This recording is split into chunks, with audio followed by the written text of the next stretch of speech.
Hey there, and welcome to my YouTube channel. On this channel, we talk about books and every other thing in between.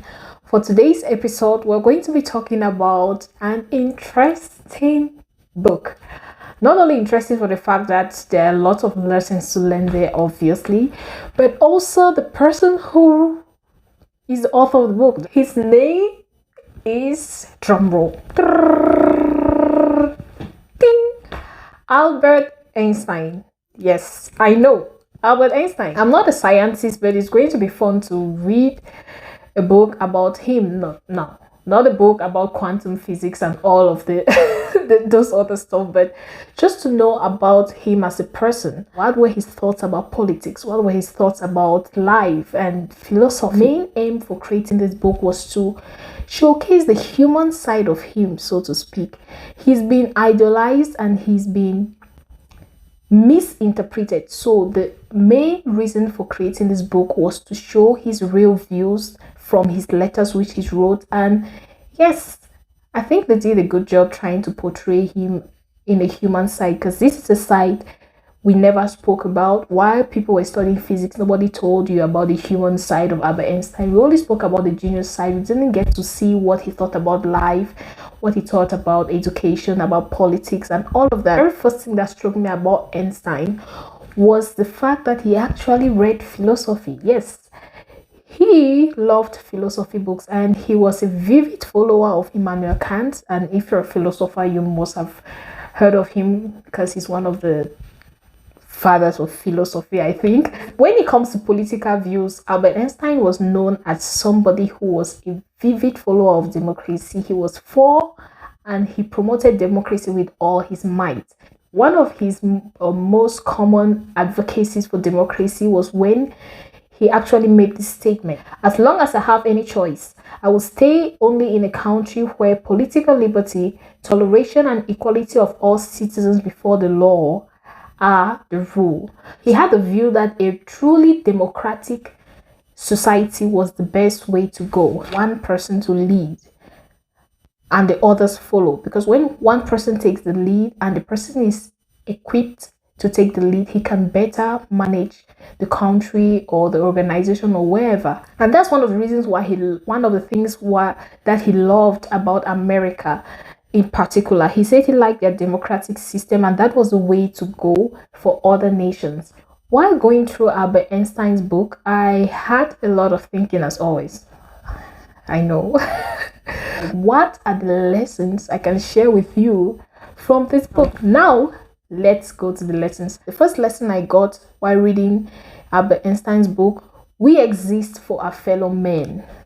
We exist for other people. We need each other to be able to become who we are today. If you're born and you think you are an island, then you must be delusional, because we wear clothes other people make.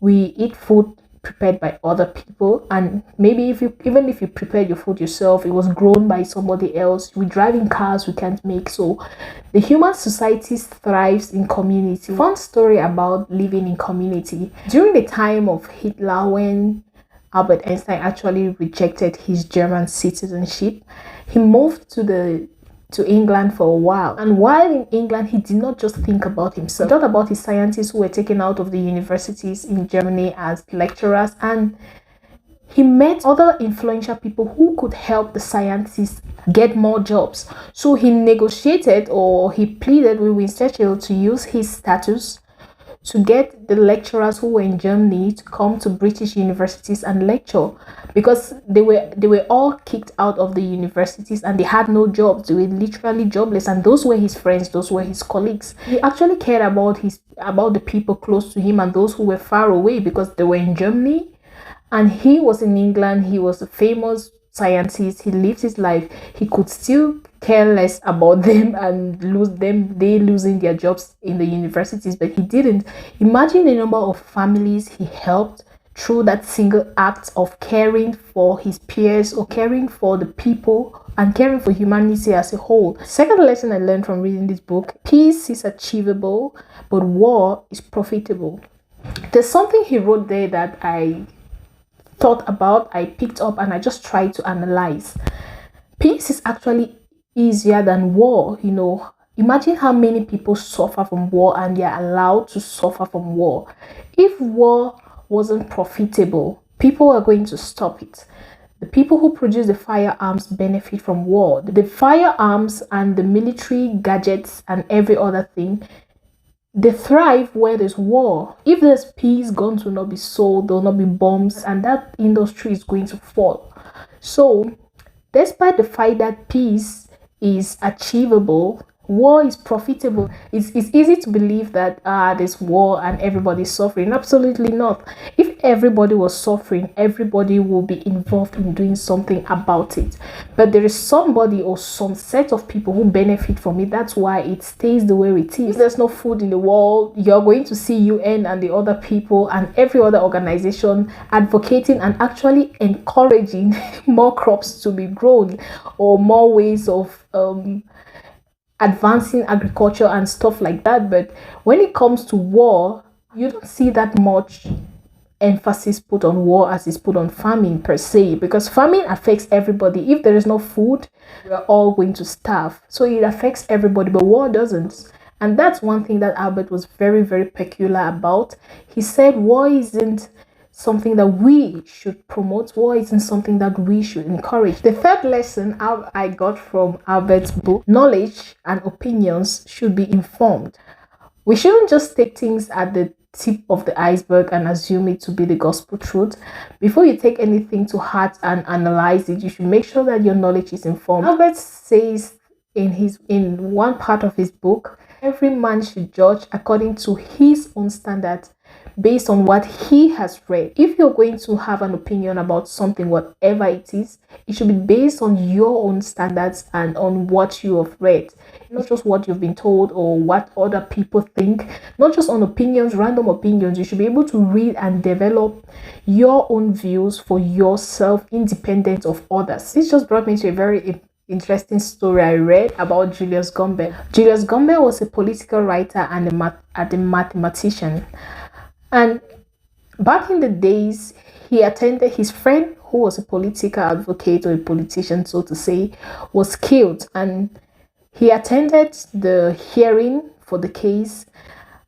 While he was listening to the judges or lawyers talk, he realized that despite all the evidence that shows that his friend was unjustly murdered, the judge ignored all the evidence and ruled in favor of the other parties.